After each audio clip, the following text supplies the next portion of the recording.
প্রত্যেকবার শীতের মধ্যে একই ধরনের পিঠা খেয়ে থাকি, তবে এইবার আমি নতুন কিছু ট্রাই করেছি। একা একাই পিঠা বানিয়েছি, রসে ভেজানো রসগোল্লা পিঠা আর সাথে কদম ফুলি পিঠা। এত সহজে এত মজাদার পিঠা তৈরি হয়ে যাবে যেটা আমি ভাবতে পারিনি। ননদ চলে যাওয়ার আগেই তাকে শীতের পিঠা খাইয়ে তারপরে পাঠাচ্ছি, কিন্তু পিঠা বানাতে বানাতে আমি অর্ধেক নিজেই খেয়ে ফেলেছি। মাত্র 3 থেকে 4টা উপকরণ দিয়ে এত মজার পিঠা তৈরি হয়ে যাবে যেটা আপনি ট্রাই না করলেই মিস করবেন। লম্বা লম্বা ক্যান্ডির মতো কি বানিয়েছি সেটা ফুল ভিডিও না দেখলে বুঝতেই পারবেন না। রসগোল্লার মতো রসে ডুবানো থাকা পিঠাই প্রথমবার বানালাম আমি। দেখে পুরোটাই মনে হচ্ছে আসলে আমি মিষ্টি বানিয়েছি। একসাথে এত কিছু কিভাবে করলাম। আসসালামু আলাইকুম, সবাই কেমন আছেন? শীত পুরোপুরি না পড়লেও পিঠা খাওয়ার ধুম কিন্তু পড়ে গেছে। গ্রামে পিঠা খেতে যেতে না পারলেও কি আর করার, বাসাতেই তৈরি করে ফেললাম। প্রত্যেকবার আমি আগে আগে গিয়ে শীতের পিঠা খেয়ে আসি গ্রামে। এবার যেহেতু বাসায় অনেক কাজ তাই যেতে পারছি না, তো ভাবলাম কেননা বাসাতেই বানানো যাক। গুড় আর নারিকেল দিয়ে এমন একটা জিনিস বানিয়েছি যেটা ক্যান্ডির মতো হয়ে গেছে। গরম থাকতে থাকতে এটাকে সুন্দর একটা শেপ দিতে হবে। প্রথমে অন্য একটা পিঠা বানাবো ভেবেই কিন্তু এটা করেছিলাম, পরে ভাবলাম যে না, আমাদের আসলে চেঞ্জ করা দরকার। এইদিকে আমি আটাটাও রেডি করে নিচ্ছি। চালের আটা যেহেতু একেবারে খুমির করতে হবে, চালের আটা এই গরম গরম থাকা অবস্থাতে সুন্দর করে মথে নিতে হবে, না হলে কিন্তু পরে শক্ত হয়ে ফেটে ফেটে যায়। পিঠার মধ্যে দেওয়ার জন্য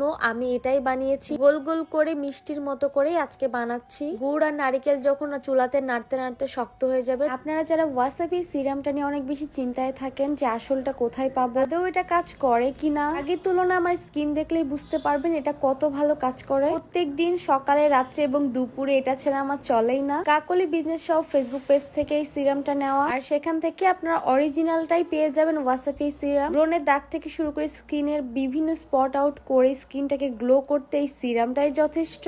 তখন কিন্তু এইরকম ক্যান্ডির মতোই লাগবে দেখতে।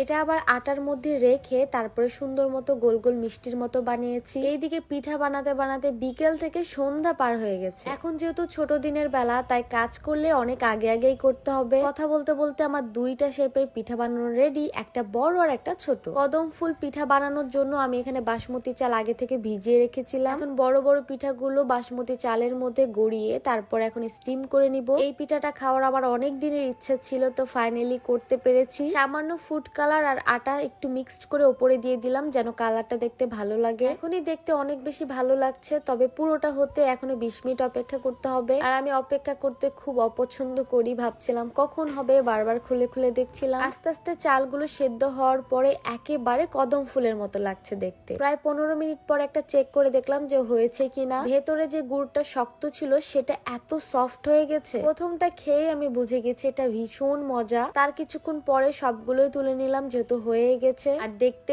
বেশ সুন্দর লাগছে। এখন আমি গরম গরমই খাবো। এই পিঠাটা ঠান্ডা ঠান্ডা হলে ভালো লাগবে না, একটু হার্ড হয়ে যাবে। এটা যদি কখনো বানিয়ে থাকেন তাহলে অবশ্যই গরম গরম ট্রাই করবেন। এটার মধ্যে পাবেন নারিকেল, গুড় আর ওপরে এত সুন্দর একটা নরম তুলতুলে পোলে। মোমো খেয়ে দেখেছেন যেমনটা লাগে, ঠিক মোমোর মতো, কিন্তু এটা হচ্ছে পিঠা। আজকের পিঠা বানানো কিন্তু এখানে শেষ না, আর একটা পদেরও আছে। আর আপনাদেরকে একটু ভেঙে দেখালাম যে কতটা সফট হয়েছে আর ভেতরে কেমন। যতবারই ভাঙছি ততবারই শুধু মুখে দিতে ইচ্ছে করছে। খেয়ে খেয়ে যেন আমার ইচ্ছে পূরণ হচ্ছে না। অনেকগুলা খেয়েছি আমি একসাথে, কারণ গরম গরম ছাড়া যেহেতু ভালো লাগবে না তাই আগেই খেয়ে ফেলেছি। এরপরে ছোট ছোট যে পিঠাগুলো সেইগুলো আমি একটু স্টিম করে নেবো, জাস্ট 5 মিনিটের মতো। তারপরে নামিয়ে রেখে দিব।